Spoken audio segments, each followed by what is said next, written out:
सबसे पहले तो मैं तथागत गौतम बुद्ध और उनके धम्म और उसी प्रकार उनके स्वैच्छिक संघ को वंदन करता हूँ। उसी प्रकार अपने सभी आचार्य, सभी गुरु, सभी उपाध्यायों को मैं वंदन करता हूँ। सभी अपने कल्याण मित्र के प्रति मंगल कामना करते हुए सभी उपासक जन की मंगल हो। जैसे कि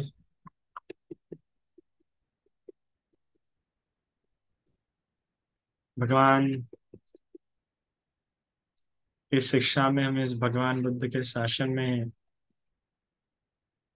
हमारे क्या कर्तव्य है, हमारे क्या पुण्य अर्जन करने के रास्ते हैं, हम ये जानने का प्रयास करते हुए हमने अभी तक दान, प्रतिदान, पत्तानुमोदन इसके बारे में जाना। उसी के साथ शील के बारे में जाना। अभी शील के साथ और दो जो अंग आ जाते हैं वो है अपचन अपच अपचया अपचयना और वैयावाचा। ये दोनों को हम साथ में समझने का प्रयास करेंगे। ऐसे भिन्न भिन्न समझना चाहिए क्योंकि अक्सर इन दोनों को व्यक्ति साथ में ही पकड़ लेता है। अपचयन मतलब आदर, आदर कहे या गौरव कहे।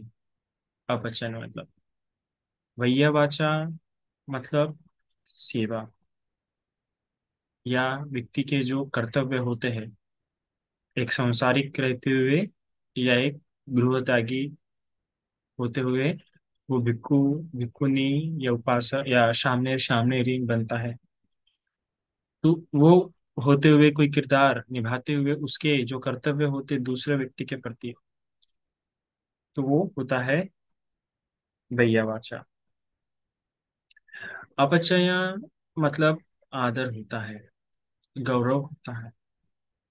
आदर और गौरव शब्द से भिन्न शब्द है और इसका अर्थ भी सूक्ष्म रूप से अगर आप जानने का प्रयास करेंगे तो थोड़ा सा भिन्न हो जाता है। जहाँ पे आदर का मतलब ये होता है कि जो आदरणीय व्यक्ति होते हैं उनका आदर करें, अर्थात उनके साथ किसी प्रकार का शब्दों से या काया से ऐसा कोई कृत्य ना करे जिससे कि उनका अनादर हो। जिस प्रकार से हम जानते हैं कि हर व्यक्ति की विशेष रूप से जो आदरणीय होता है, आदरणीय व्यक्ति कौन होता है? आदरणीय व्यक्ति जो हमसे बड़े होते हैं, अर्थात सबसे पहले जिनके कारण हम ये समाज में आए हैं, हम इस संसार में आए हैं, हमारे माता पिता, ये हमारे लिए आदरणीय होते हैं। पर सिर्फ आदरणीय ना होते हैं, हमारे लिए क्या होते हैं? पूजनीय भी होते हैं। और महामंगल सूत्र में क्या कहा गया है? पूजा से पूजनीय आना। जो व्यक्ति पूजनीय होता है, अब कौन व्यक्ति पूजनीय होता है? जिसके कारण हमें कुछ प्राप्त होता है, जिसके कारण हमें कुछ जानने के लिए मिलता है, वो सारे व्यक्ति हमारे लिए क्या होता है? पूजनीय होता है।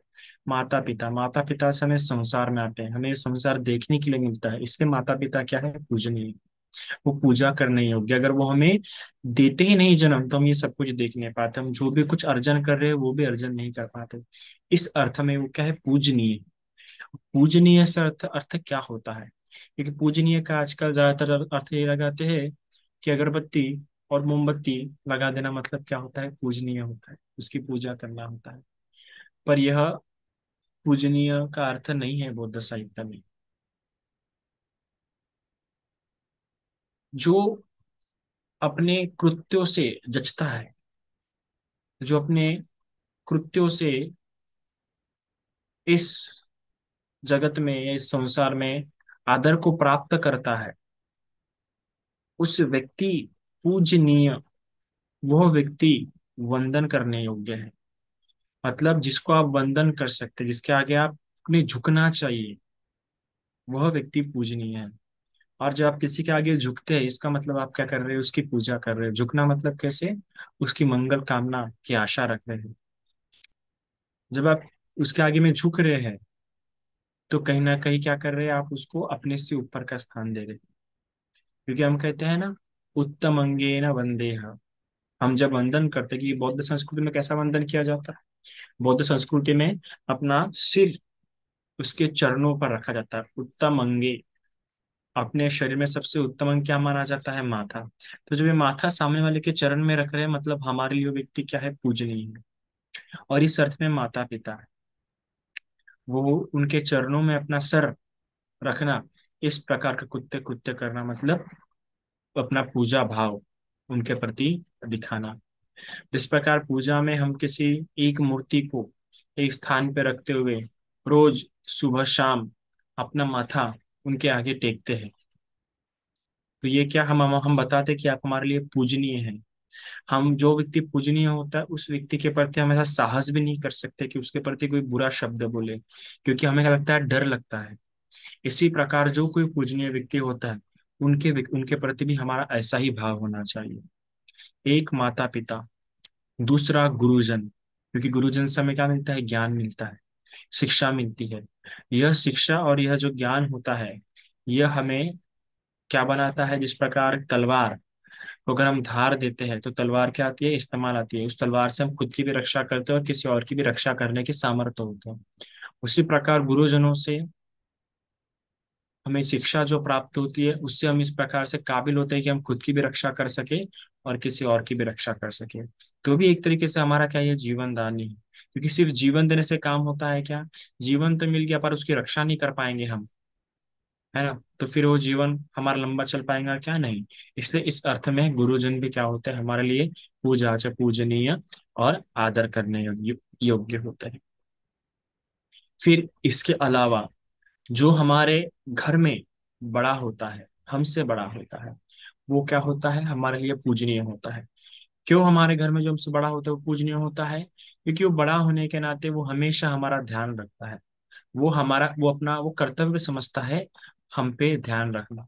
समय आने पर कुछ भी होता है तो हम उसके पास जाते हैं, या वो हमें इस मुसीबत में देखता हुआ वो हमारे पास आता है, और इस प्रकार से हमारे संकट आपदा विपदा या दुख हमसे क्या करना, दूर करने का प्रयास करता है, या उस समय हमें साहस या बल देने का क्या करता है, कार्य करता है। इस अर्थ में वो भी क्या है, हमारे लिए पूजनीय है, आदरणीय है।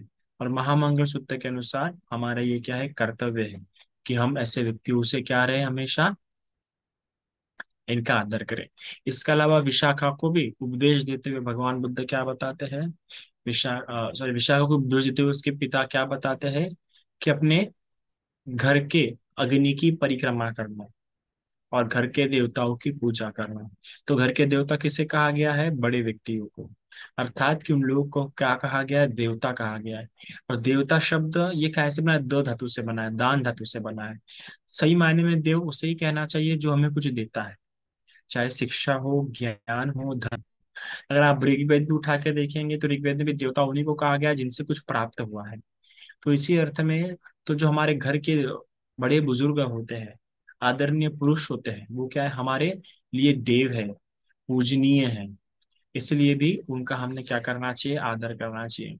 इसके अलावा विशाखा को क्या कहा है कि घर की अग्नि की परिक्रमा करना, अर्थात जो घर में प्रभावशाली व्यक्ति होते हैं, प्रभावशाली व्यक्ति कौन होते हैं, अक्सर बड़े बुजुर्ग या हमसे जो बड़े होते हैं, वही क्या होता है, प्रभावशाली हो पाता है, क्योंकि ज्यादा समय बिता के है। तो उसको अग्नि कहा गया, अग्नि की उपमा से संबोधित किया गया है, क्योंकि इस प्रकार अग्नि हमें गर्माहट देने का काम करती है, ठंडी में क्या होता है, हमें वो ठंड से बचाता है। इसी प्रकार अग्नि के आधार पर हम क्या खाना भी पका सकते हैं, कुछ भी जला के राख कर सकते हैं।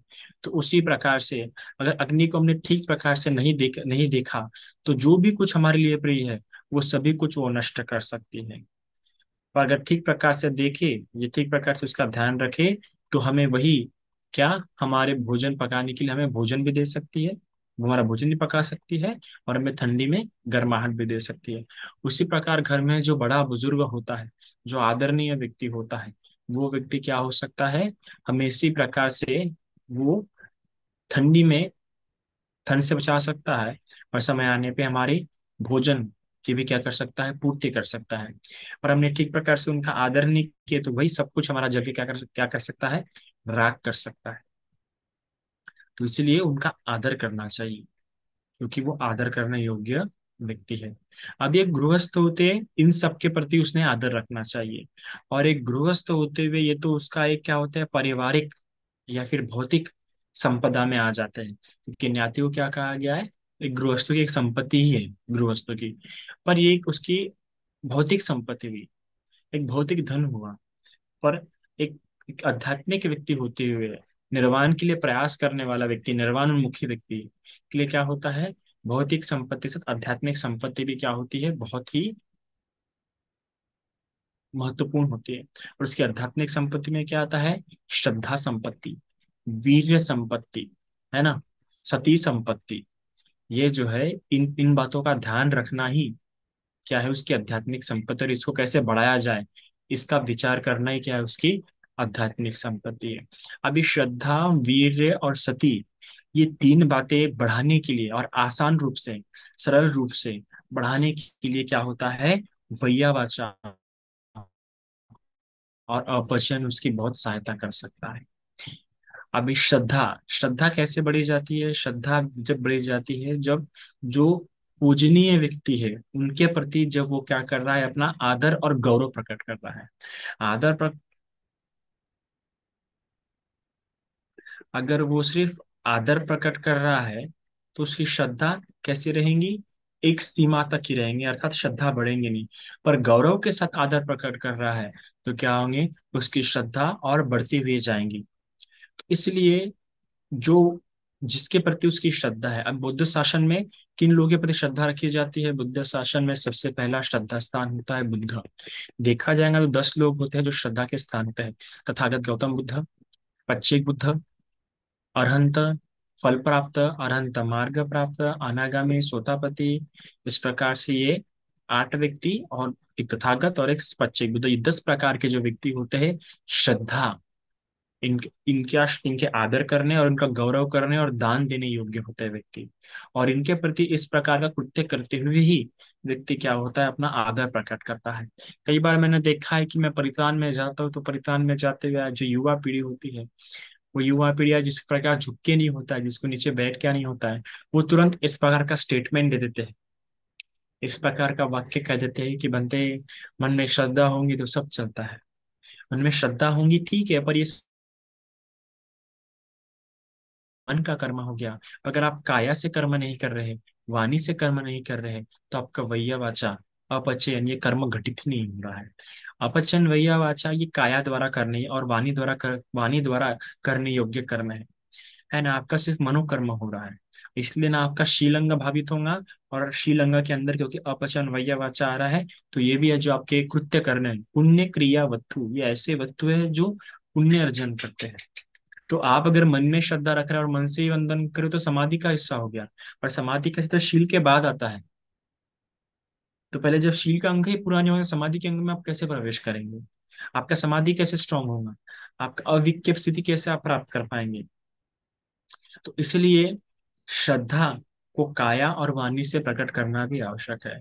तो इसी प्रकार जब आप श्रद्धा रख रहे हैं तो आपका कर्तव्य बनता है कि भिक्षुओं के प्रति आप उनका कैसा गौरव कर सकते, तो वाणी से कैसा गौरव करेंगे, उनके प्रति मधुर मधुर शब्द, आदरणीय शब्द इस्तेमाल इस्तेमाल करते हुए। और काया से कैसे करेंगे, काया से अर्थात हाथ जोड़ के, झुक के, उनसे जब भी आप बात कर रहे हैं तो आपका सबसे पहला कैसे क्या होता है कि आप हाथ जोड़ के बात करें।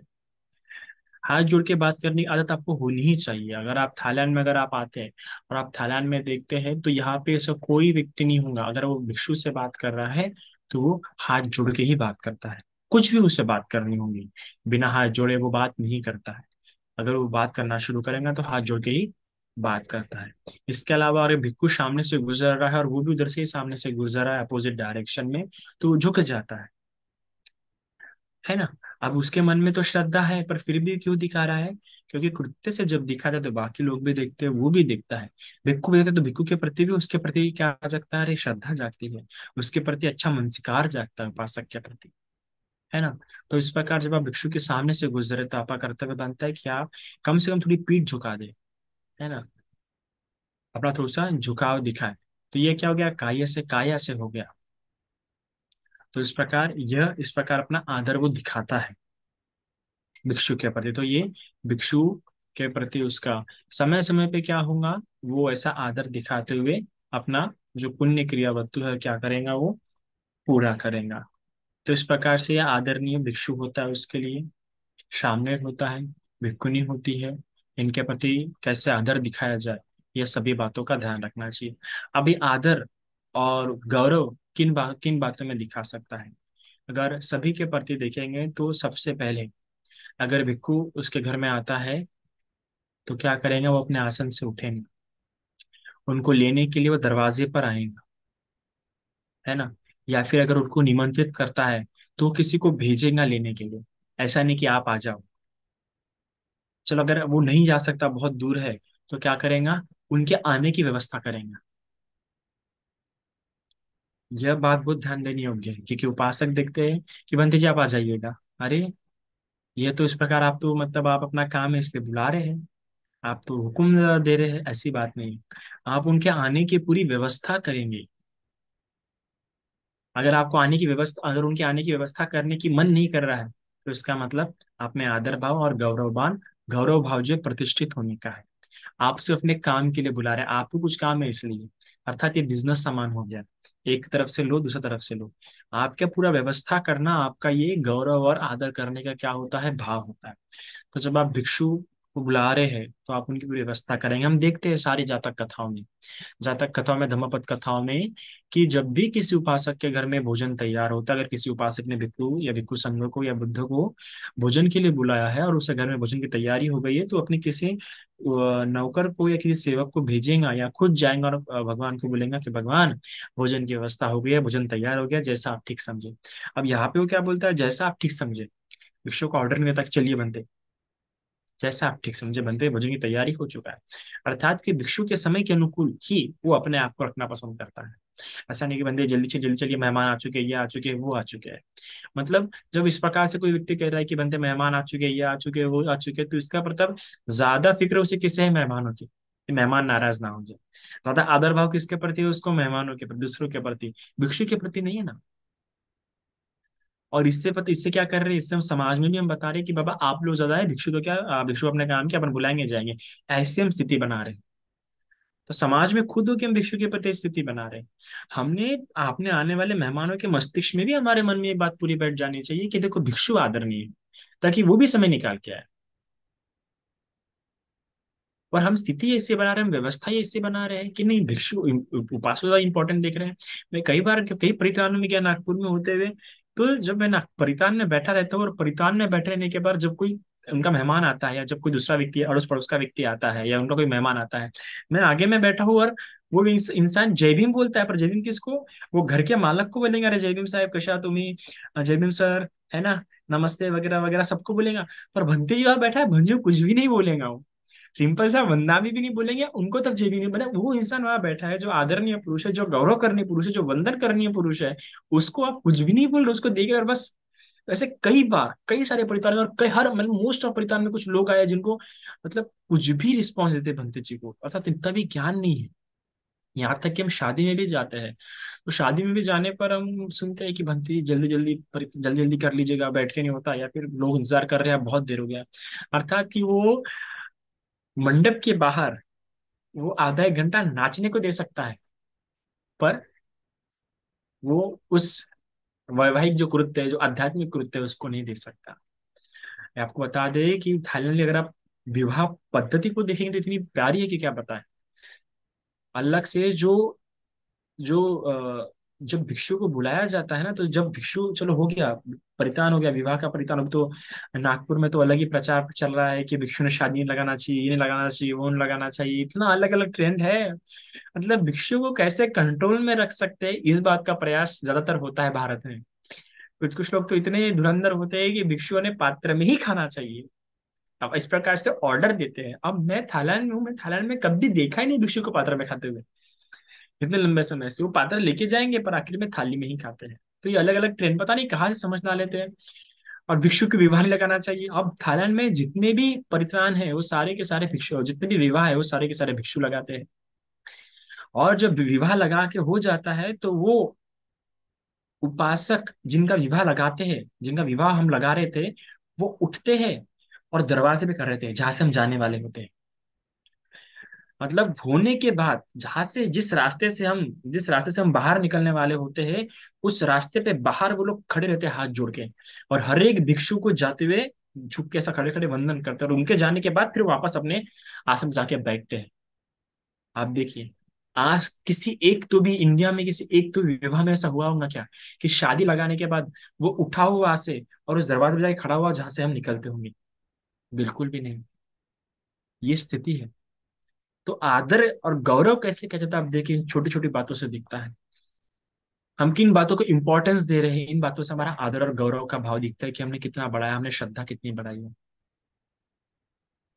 इसी प्रकार भिक्खुओं को लेने के लिए भेजता है, भिक्खु लेने के लिए नहीं जा सकता तो उनकी पूरी ठीक प्रकार से व्यवस्था करेंगे।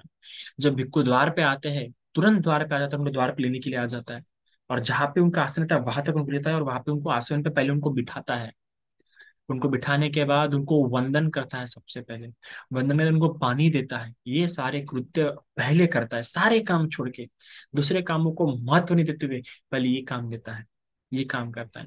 फिर ये काम करने के बाद सबसे पहले उसका आसन वगैरह सब पहले तैयार रहता है, आसन वगैरह कैसे बैठने का है। फिर अगर दरवाजे पे आया तो पहले पात्र लेता है।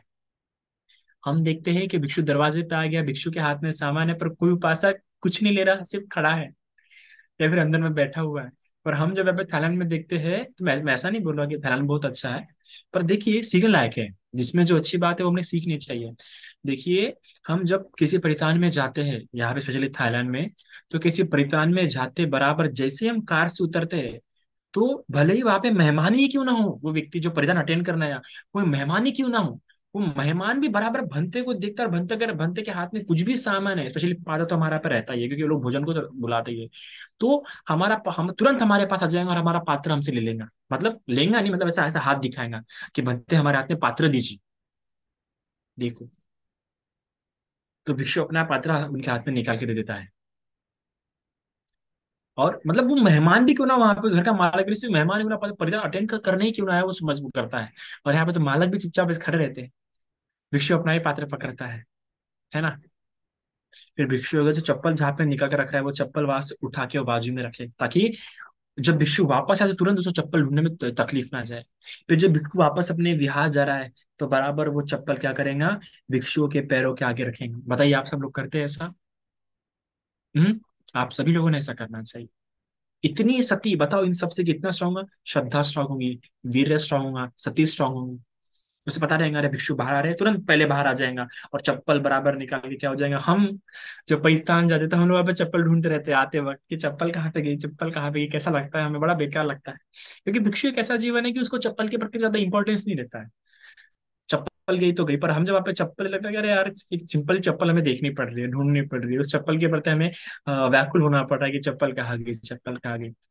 तो इस प्रकार की स्थिति अगर भिक्षु को आप घर पे आके देखनी पड़ रही है कि उसको उसकी चप्पल ढूंढनी पड़ रही है, तो क्या है, क्या रह गया, कि कहाँ रह गया हमारा आदर गौरव भाव। तो ये बात ध्यान रखिए कि उसकी चप्पल ऐसे अलग आप रखे, ये आपकी सती है।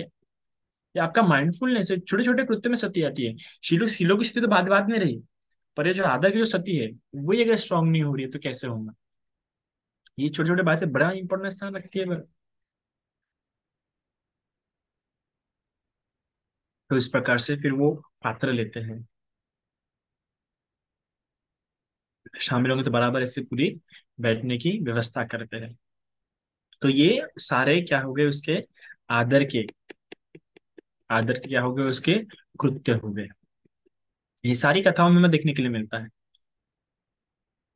फिर इस प्रकार आदर करते हुए, तो अगर कोई शिष्य है तो अगर आप और अच्छी डिटेल में पढ़ना है, डिटेल में आपको विनय पिटक में शिष्य के जो कर्तव्य है उसमें बहुत सुंदर तरीके से बताया है कि कैसे होना चाहिए। अगर अभी आप कभी सेवा के लिए कहीं पे जा रहे हैं भिक्षु संघ में, अक्सर तो आपने जाना चाहिए। मैं देखता हूँ जैसे लोगों को बड़ी उत्सुकता होती है, जैसे विपश्यना शिविर में आप लोग जाते हैं ना 10 दिन की सेवा के लिए, वैसे आपने विहार में भी जाना चाहिए। कि सेवा के लिए सब विहारों में भी कभी कभार जाना चाहिए, कई शिविर वगैरह होते हैं विहारों में वगैरह, है ना, वर्षावास में। जैसे कि अभी ललिता जी गए हैं मेरे ख्याल से, बोध गया में गए हैं सेवा के लिए। हमने भी जाना चाहिए ऐसा कभी कभार किसी किसी स्थानों पे सेवा करने के लिए, विहारों में वगैरह वगैरह। तो अभी जब जाते हैं तो वहाँ पे बड़ा पहरा दिया है। अगर वहाँ पे कोई भिक्षु रहता है तो क्या होता है कि सुबह सुबह सबसे पहले अगर उठने का समय हो गया है तो क्या करेंगे, आप उसको दातून, दांत घसने का जो ब्रश वगैरह होता है, जो पानी होता है वो बराबर आप पहले ही निकाल के रखेंगे, ताकि अपने रूम से निकलते बराबर वो पहले वो ले ले। ठीक है। फिर वो निकलने के बाद जो उनका जो बैठने का स्थान है, जो पूजा करने का स्थान है, उसे भी पहले क्या कर ले, साफ कर ले, और उनका आसन पहले ही वहां पर लगा के रखे। अब जो भी कोई विहार में जाता होगा आप लोग उपासकों में से, उसका ये पहले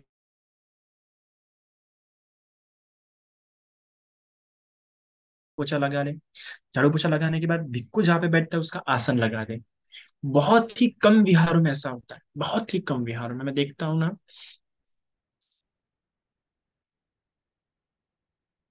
अब जब मैं नागपुर में था, तो नागपुर में तो मैंने बहुत ही ऐसे कम विहारों में देखा है कि उपासक उपासिका लोग बहुत ही कम उपासक होंगे जो जाएंगे, जो वंदना शुरू होने के पहले जाएंगे। वंदना शुरू होने के पहले भी गए तो बड़बड़ करेंगे, झाड़ू पोछा नहीं लगाएंगे। तो झाड़ू पोछा पे लगाएंगे, और ये तो बहुत ही कम लोग कहते हैं कि जहाँ भिक्खु बैठता है उसका आसन लगा देंगे। तो ये पहले उसका आसन लगा देंगे, वहां पे एक गिलास पानी रखेंगे, क्योंकि ये आपकी सती होती है कि अरे भंते यहाँ बैठने वाले हैं, तो उनकी पानी होने की वगैरह आवश्यकता तो नहीं होगी, तो पानी वगैरह आप पहले ही निकाल के रखेंगे। फिर इसके अलावा, अगर उपोषित का दिन, अगर कोई विहार में रहते उपोषित का दिन, तो उपोषित का दिन रहते हुए जहाँ पे उनको उपोषित कम होने वाला है भिक्षुओं का, उस स्थान को पहले ही साफ कर ले। भिक्षुओं की अगर मीटिंग होने वाली है तो उस स्थान को पहले क्या कर ले, आसन वगैरह लगा के सारी व्यवस्था पहले ही कर ले। पर यहाँ पे हम देखते हैं कि यहाँ पे परित्राण में रहते, तो परित्राण में रहने की भंते की जगह ही लगी नहीं होती है। इवन हम लोग वेट करते हैं कि भंते जी आएंगे और भंते जी आके परित्राण पूजा लगाए, पूजा के लगाएंगे। मुझे बिल्कुल ये कृत्य नहीं पसंद। इवन मैं जब नागपुर में था तो अक्सर कई सारे घरों में तो ऐसा रहता था कि जाएंगे, उन्होंने तो तब पूजा का स्थान ही नहीं लगा है। तो बोले क्यों?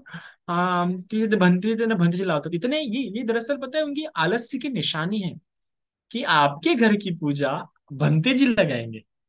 है ना, मतलब कितना अजीब ही बात है। ये आपने ही लगाना चाहिए, पूजा पहले से तरह होनी चाहिए। थाईलैंड में किसी भी घर में ऐसा ना हो कि कोई भंते जी खुद होके लगाते हैं। ये आपका गौरव का हिस्सा होता है, आप कैसे कैसे सजाते हैं अपना पूजा स्थान, कैसे सजाते हैं, कितने अच्छे तरीके से सजाते हैं। ये सारा आपका कृत्य है, आपका पुण्य है। जितने अच्छे से आपके घर के वाइब्स अच्छे होते हैं, तो आपने ही सबसे पहले अपने घर की पूजा वगैरह लगानी चाहिए। इसलिए मैं जब भी नागपुर, जब भी परित्राण किया, मेरा साफ फोन पे इंटेंशन था कि मैं आऊंगा, बैठूंगा, परित्राण लूंगा और जाऊंगा। पूजा तो बनते जाए तो बस उनको बैठने का काम होना चाहिए, ये सारे काम नहीं होने चाहिए। तो इस प्रकार ये आदर का कृत्य होता है।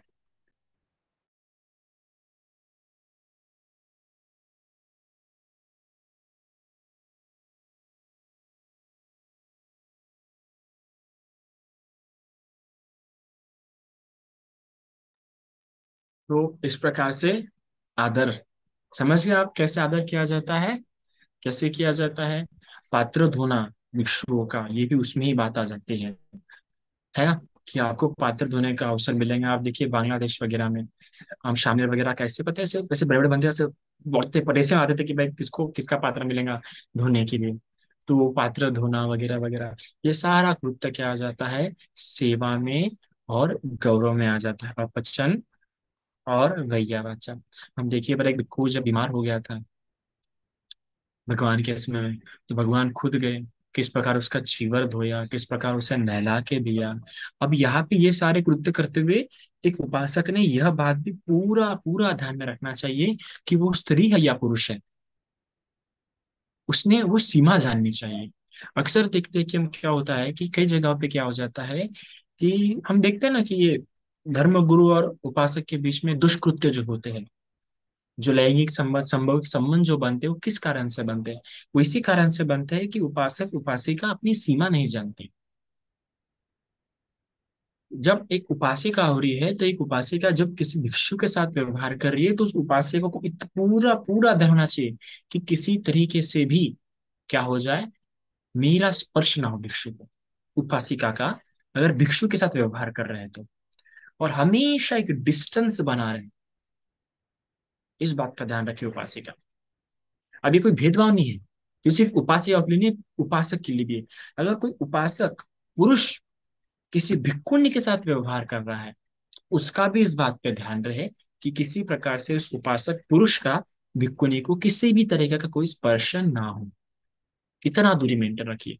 अब हम जब दुकान वगैरह में जाते हैं कुछ लेने के लिए, आज हमारे कॉलेज में जो कैंटीन वगैरह होती है, जब हम वहां पे कुछ लेते हैं, तो जो पैसे भी अगर हम देते हैं, क्योंकि आप अगर महिला है, तो अगर महिला भी है, जो दुकानदार होता है अगर महिला है, तो कैसा होगा, हम पैसे उसके हाथ में नहीं दे सकते अगर हम कुछ ले रहे हैं।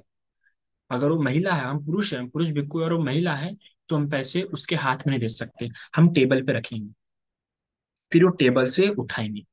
अगर हमसे कोई डिश भी लेते हैं, भले ही प्लेट को होगा, तो प्लेट को ऐसा नहीं कि वो प्लेट उस तरफ से हाथ लगा रही, मैं इसमें इस तरफ से हाथ लगा रहा हूं, नहीं, वो प्लेट को टेबल पे रखेंगी, फिर ही, और फिर वो टेबल पे रख के जब अपना हाथ छोड़ देंगी, तब जाके क्या होगा, मैं उसे लूंगी। इस प्रकार का धसाधन करते हैं। अगर हम जा भी रहे हैं तो वो क्या हो जाएंगी, रुक जाएंगे। अगर वो उधर से आ रही है और मैं इधर से जा रहा हूँ, तो वो पहले उधर ही रुक जाएंगी और हम फिर इधर से जाएंगे। मतलब क्रॉस नहीं करेंगे, हमारे साथ नहीं जाएंगे, उधर रुक जाएंगे और फिर उधर सब कोने में रुक जाएंगे और हम जाएंगे, और हम यहाँ, हम लोग ये भिक्खू को धक्का मारते मारते, और कितने ऐसा, हमारी भाषा भी ऐसी अलग है, मैं देखा है, कई बार नोटिस किया है। बहुत ही एकदम मतलब बहुत ही हमारे लोगों का जो बात करने का टोन वगैरह है ना, हमने कुछ भी नहीं, मतलब हम इतना कुछ अपेक्षा रखते हैं भिक्षुओं से, पर हमारे जो कुत्ते हैं भिक्षु के प्रति हम लोग कभी ध्यान में नहीं रखते। ये बात बहुत है इंडिया में कि हम बहुत विष्णु जी अपेक्षा करते हैं कि विष्णु ऐसा रहना चाहिए, विष्णु ऐसा रहना चाहिए, पर तुरंत हम बोले हट माए, ऐसा ना, मतलब तुरंत ही ऐसे शब्द, ये तो बहुत इतना कॉमन शब्द है भिक्षु के प्रति कि अगर हम भिक्षु को कोई बात अच्छी नहीं लगी या भिक्षु का हमें कोई डिस्टर्बेंस हुआ, तो हम तुरंत भिक्षु पे बोलने के लिए, तंज से खींचने के लिए आगे पीछे बिल्कुल भी नहीं सोचते। पर आप थाईलैंड के उपासक को देखिए, वो कभी इस प्रकार से उनका व्यवहार होता है। तो उसी प्रकार एक अगर भिक्षुनी हो, अगर एक स्त्री है, तो किसी भिक्षु से अगर वो मिलने जा रही है, तो इस बात की सावधानी रखे कि जो उससे मिलने जा रही है तो भिक्षु अकेला ना हो। अगर भिक्षु अकेला है तो आप मिलने मत जाइए, किसी लड़के को साथ में लेके जाइए, या दो तीन महिलाएं साथ में जाइए। दो तीन महिलाएं, तीन कम से कम महिला क्या जा रहे तो साथ में जाइए, है ना। फिर अगर भिक्षु का अगर आप रूम साफ कर रहे तो भिक्षु को पहले बाहर जाने दीजिए, फिर जाके उसका रूम में आप प्रवेश कीजिए।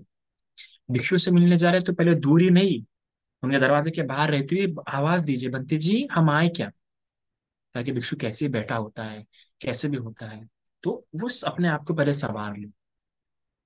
तो ये सारी सावधानी है, ये सारी सती है, ये सारी श्रद्धा है जो आप में होना चाहिए। अगर आप देखेंगे तो ये इससे आपका सती और श्रद्धा क्या होता है, बहुत ही स्ट्रांग होता किसी भी भिक्षु के साथ अगर आप बात कर रहे हो, है ना, थोड़े सावधानी से बात कीजिए, एक सीमा में बात कीजिए, भले आप व्हाट्सएप पे भी क्यों ना बात करें, स्पेशली अगर कोई महिला किसी भिक्षु से बात कर रही है व्हाट्सएप वगैरह पे, तो उसने सीमित शब्दों में ही बात करना चाहिए। अब मैं साइकोलॉजिकल अगर इसको डेप्थ में बोलूँ तो देखिए, कैसा होता है कि कभी भी किसी में भी किसी प्रकार के भी इमोशंस जाग सकते हैं। कौन व्यक्ति किस तरह के इमोशन से गुजर रहा है उस स्थिति में हम नहीं जानते। ना भिक्षु, ऐसा नहीं कि भिक्षु है तो ऐसा नहीं उसको दुख नहीं होगा, भिक्षु होने पर भी उसको दुख होते हैं, कई सारे दुख होते हैं, क्योंकि परिवार से दूर होता है वो। परिवार से दूर होने के कारण समाज में भी कई सारी बातों को देखते रहता है वो, है ना। तो कई सारे लोनलीनेस है, कई सारे मानसिक संतुलन से वो गुजर सकता है। ऐसा नहीं, आप इस प्रकार सोचिए मत कि भिक्षु है तो उसे कोई दुख नहीं होगा, और उससे भी होता है दुख। उसने भिक्षु और उपासक में क्या फर्क है, भिक्षु होने से इसका मतलब ये नहीं कि वो मानसिक रूप में बहुत स्थिर होंगे। जब तक अनागामी रहता तब तक हम किसी भी भिक्षु को गारंटी नहीं दे सकते कि वो दुख ना देखे, और जब तक सोतापति ना, तब तक हम किसी भिक्षु को गारंटी नहीं दे सकते कि उससे कोई दुष्कृत्य ना हो, कोई दुर्घटना ना हो, या कोई गलत गलत बात ना हो, जब तक सोतापति नहीं होता। आपको ये बात ध्यान देनी होगी, आप भिक्षु को आदर कीजिए, पर उनकी सीमा को भी जानिए। इस प्रकार से मत देखिए अरे भिक्षु है तो ये तो बहुत ही अच्छे होंगे, एकदम परफेक्ट होंगे, नो ही। जब तक सोतापति नहीं होता तब तक उससे कोई भी दुष्कृत्य हो सकता है। और याद रखिएगा, हम बुद्ध शासन में ही सीखते हैं कि विषय है, स्पर्श हुआ, इंद्रिय है, इंद्रिय का विषय और इंद्रिय का विषय स्पर्श हुआ, तो उसमें वो तन्हा, वो उपादान जाग ही सकता है। तो उसी प्रकार जब आप किसी भिक्षु से व्हाट्सएप वगैरह पे या कहीं पे भी बात कर रहे हैं तो सीमित शब्दों में बात कीजिए। ज्यादा कन्वर्सेशन में आप बिल्कुल भी इन्वॉल्व होने का कोशिश कीजिए कि ज्यादा ज्यादा कन्वर्सेशन में आप इन्वॉल्व ना हो, क्योंकि जितना कन्वर्सेशन इन्वॉल्व होंगे उतना क्या हो जाएगा, उस भिक्षु में और आप में क्या हो जाएगा, जो कनेक्शन से स्ट्रांग हो जाएंगे, जो आदान प्रदान होगा इमोशन का क्या हो जाएगा, स्ट्रांग हो जाएगा, फिर आगे जाके दोनों को समस्या होगी। तो इस प्रकार की इन बातों को आप बिल्कुल ध्यान रखिए। सीमित शब्दों में, मैं कई सारे उपासकों को देखता हूँ कि कई सारे व्हाट्सएप पे एकदम चैटिंग कन्वर्सेशन करेंगे भिक्षु के साथ, है ना, एकदम friendly kindly, you stop there. आप उस भिक्षु के लिए भी क्या कर रहे हैं, अथड़े उत्पन्न कर रहे हैं। बिल्कुल बात कीजिए, आपको जो समस्या है उसको लेके बात कीजिए, आपको जो प्रॉब्लम आ रही है उसको लेके बात कीजिए, पर उपासिका होने के नाते आपका एक सीमा होना चाहिए, क्या पूछना है क्या नहीं पूछना, कितना पूछना है, कहाँ तक पूछना है, और उसमें भी शब्दों का नापतोल हो, उपासिका होते हुए भिक्षु के प्रति, और भिक्षु और उपासक होते हुए भिक्षुनी के प्रति। ज्यादा आपको इन्वॉल्व ही नहीं होना, इन्वॉल्व होंगे तो फिर वो सारी समस्या वही वही से शुरू हो जाती है, फिर आप उपादान तन्हा स्थान ले लेता है ना। तो इस बातों का आप ध्यान रखिए बहुत ही। और मैं देखता हूँ, और अगर कोई भिक्षु भी आपसे ज्यादा इन्वॉल्व हो रहा है तो आप इस बात को समझिए, आप इस प्रकार उस भिक्षु के प्रति ऐसा मत एकदम से विचार मत आने दीजिए कि भिक्षु तो बहुत ज्यादा इन्वॉल्व हो रहे हैं। उसे कुछ पर्सनल रीजन हो सकते हैं, पर्सनल रीजन मतलब ठीक है वो कोई हेल्प चाह रहा होगा, या फिर is may be not psychologically may be his suffering, है ना, और मे बी हिज सैड, तो वो शायद से एक अच्छे उपासक के नाते शायद से आपसे बात हुई कि हर किसी को कनेक्शन की आवश्यकता होती है, कन्वर्सेशन की हर किसी को आवश्यकता होती है, तो हमने उस बात को समझते हुए उस तरीके से बात करना चाहिए। तो ये सारी सती जब आप रखेंगे, एक भिक्षु और भिक्षुनी दोनों ये बात सती रखेंगे, तो एक आदर्श भिक्षु संघ और एक आदर्श उपासक संघ की स्थापना हो सकती है। क्योंकि इस बात का पूरा पूरा ध्यान रखिए कि एक भिक्षु को भी उपासक की आवश्यकता होती है, और एक उपासक को भी भिक्षु की आवश्यकता होती है, क्योंकि दोनों के जीवन में दुख है। दुख ऐसा नहीं कि सिर्फ उपासक के जीवन में दुख, भिक्षु के जीवन में भी है। और हमेशा फिर हमें एक कल्याण मित्र की आवश्यकता वह होती है, और हर कल्याण मित्र ने भी हम अपने सीमा को जानना चाहिए। जहां सीमा क्रॉस हो जाती है वहां पे ये सब रहता है। और सीमा क्रॉस कब नहीं होंगी, जब व्यक्ति अपने आदर, वैयावाचा और अपचयन इनकी सीमा को जानेगा कि ये मेरा आदरणीय पुरुष है। तो इस प्रकार से ये वैयावाचा और ये सेवा के और जो आदर करने की जो बातें हैं, अगर ये उपासक समझे तो उसका बहुत मंगल होगा। इतना आज के लिए काफी है। साधु साधु साधु।